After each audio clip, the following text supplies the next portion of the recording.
This week on Ad Library Teardown, where we rank brands from zero to Ecom Hero, is Away, the luggage brand that some people love, everybody knows of, every competitor has copied. It's become very competitive out there for Away. And the question today is, have they risen above the competition or have they fallen victim to the competition? And I have my own opinion, but I wonder, on our very official grading scale of 0 to 10, 0 to Ecom Hero, the most official grading scale in Ecom, what do you think? We're going to reveal it in just a second. So let's get into the grading. Pretty balanced asset type mix here. 42% video, 49% static, 9% motion. And I'm going to say, hot take, that's the best part of Away's strategy. And that should not be the best part of your strategy, just having a balanced amount of asset types. If we look at frameworks, hooks, and iterations, low marks across the board. Here's a couple reasons why. Frameworks, only utilizing a few of the high impact frameworks that we know to work on paid social. This is just ignoring the basics of how a good paid social strategy works. It's trying to be too close to on brand, not allowing the platform to work for you. Hooks, there are videos, there's some UGC assets.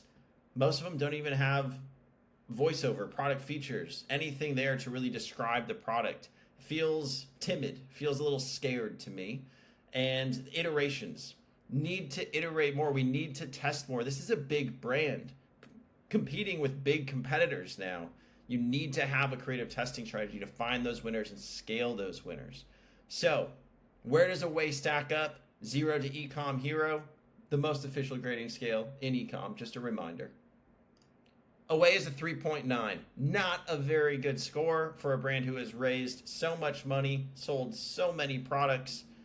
It's stalled out, is my opinion. And you might recall, we covered another brand a couple weeks back, Figs. I had a very similar opinion. So today's episode is all about why do these brands do so well and then facepalm that?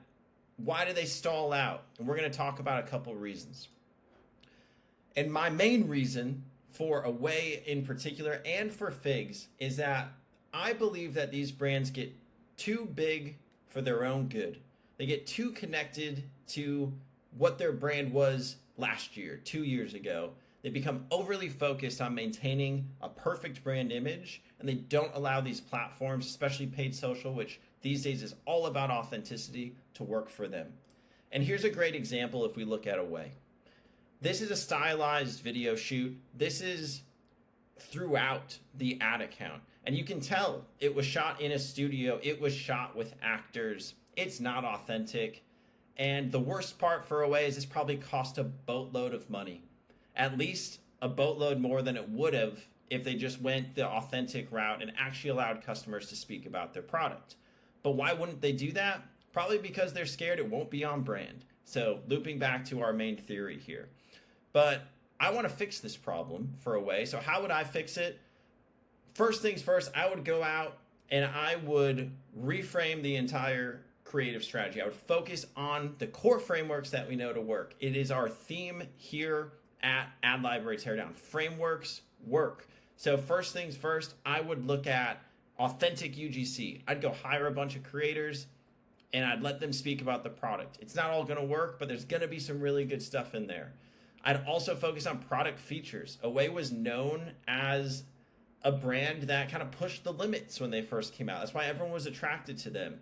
There's great features within those products. Yes, competitors went and copied them. How are you innovating? I want to know that. I want to see that in your ads. I don't want to know about the new product that you're launching. I want to know what's so special about it that I can't get with the competitors.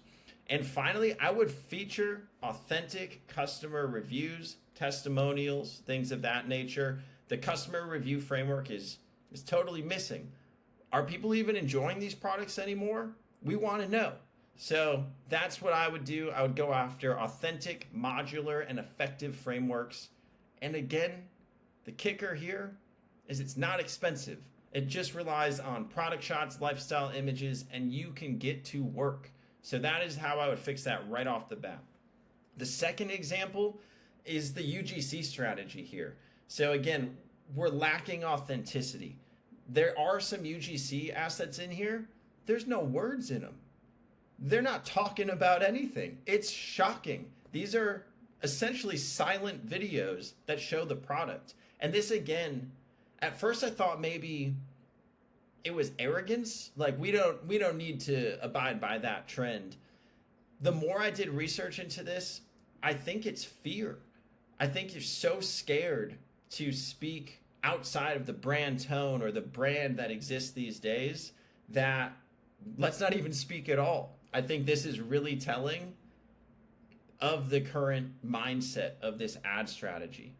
No human connection here, no authenticity.